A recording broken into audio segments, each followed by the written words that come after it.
Alors que TF1 propose ce samedi 14 janvier 2023 le second numéro de la saison 7 de Ninja Warrior, l'émission accueille un visage bien connu du grand public en la personne d'Arthur Germain. Entretien. Après un premier prime consacré aux héros du quotidien la semaine dernière, le second volet de cette saison 7 de Ninja Warrior est ce samedi 14 janvier consacré au record annonce TF1. Et pour cause, le parcours d'obstacles animé par Denis Brognard, Iris Mittenard et Christophe Beaugrand va accueillir des légendes du programme comme Jean Tesna du Moncel ou encore le jeune Clément Gravier, vainqueur en titre et bien décidé à garder son titre. Mais ce n'est pas tout, les téléspectateurs de Ninja Warrior retrouveront également Pierre Voltier, double championne olympique de snowboard cross, ou encore Arthur Germain, 21 ans, qui avait réussi l'exploit en 2021 de parcourir en autonomie les 784 km de la Seine à la nage, en 49 jours. Le fils d'Anne Hidalgo, très engagé dans la défense de l'environnement, nous a accordé un entretien. Si est stimulant d'être aux côtés des tauliers de Ninja Warrior Télé Loisirs, qu'est ce qui vous a poussé à participer à Ninja Warrior? Arthur Germain, je suis un grand fan d'escalade, de parcours et j'adore les défis. Donc qu'on m'a proposé de participer à une émission comme Ninja Warrior, que je regarde depuis des années à la télévision, forcément ça m'a parlé. J'ai des amis qui ont même déjà été candidats. C'était aussi l'occasion de parler d'écologie à une heure de grande écoute. Dans ce prime des records, vous affrontez des tauliers du programme comme Jean Tesna du Moncel ou Clément Gravier. Un sacré défi. Oui mais j'adore ça. Je ne me compare pas du tout à eux mais si est super stimulant d'être à côté de ces super athlètes qui représentent l'émission. Mais si est sûr que si est plus difficile. Rire, ces derniers vous ont-ils donné des conseils? On a pu échanger ensemble et c'était très utile. Quand si est ta première fois sur Ninja Warrior, tu es forcément un peu perdu, et ils sont là pour te rassurer. Surtout, et assez bizarrement, sur les premiers petits obstacles qui n'ont l'air de rien en début de parcours, car on a l'angoisse de faire un pas de côté et de tomber rapidement.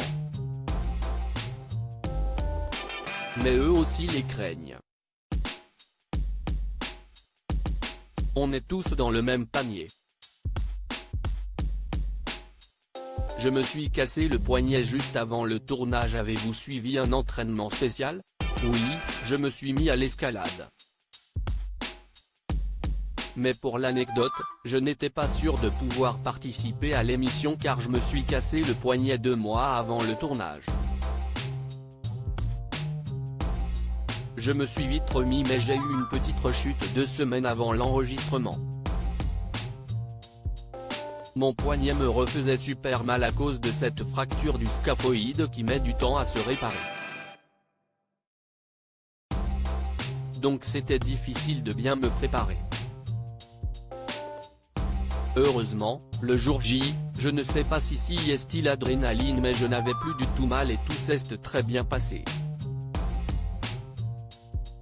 Quel objectif vous fixez-vous? Je sais bien que je n'aille pas le niveau face au taulier dont on a parlé. Donc je participe avant tout pour le plaisir avec tout de même un petit objectif personnel, passer quelques obstacles et atteindre la demi-finale.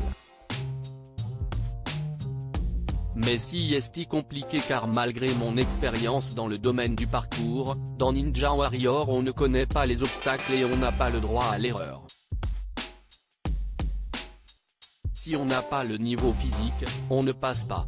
Après la traversée de la Manche en 2018 et la descente de la Seine en 2021, quel est votre prochain défi? Je développe un concept qui va me suivre durant plusieurs années. Je retape actuellement un voilier pour tenter une transatlantique à la voile.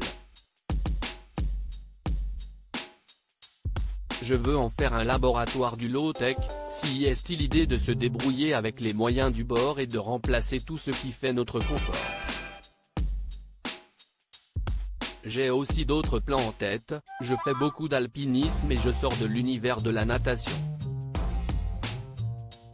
La production de Ninja Warrior m'a avant tout invité pour mes projets sur TF1, vous êtes présenté comme directeur d'association. Il n'est jamais mentionné que vous êtes le fils d'Anne Hidalgo. Était-ce une demande de votre part? La question ne s'est même pas posée. La production m'a avant tout invité pour mes projets. Pour moi, l'important est de donner envie aux gens d'aller dans la nature. On a perdu cette connexion. À travers mes aventures, j'essaye de montrer que ça peut être un énorme plaisir de retrouver ce lien et qu'on peut être heureux avec pas grand-chose. Si ça qu'on a de plus à gagner grâce à l'écologie, on va probablement changer de mode de vie et on sera plus heureux.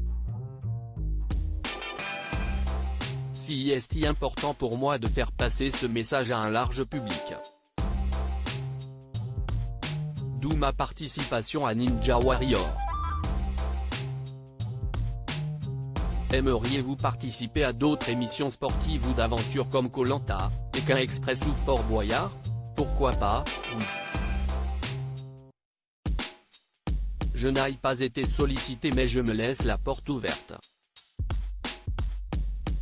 Et pourquoi pas revenir sur Ninja Warrior, ça serait un plaisir.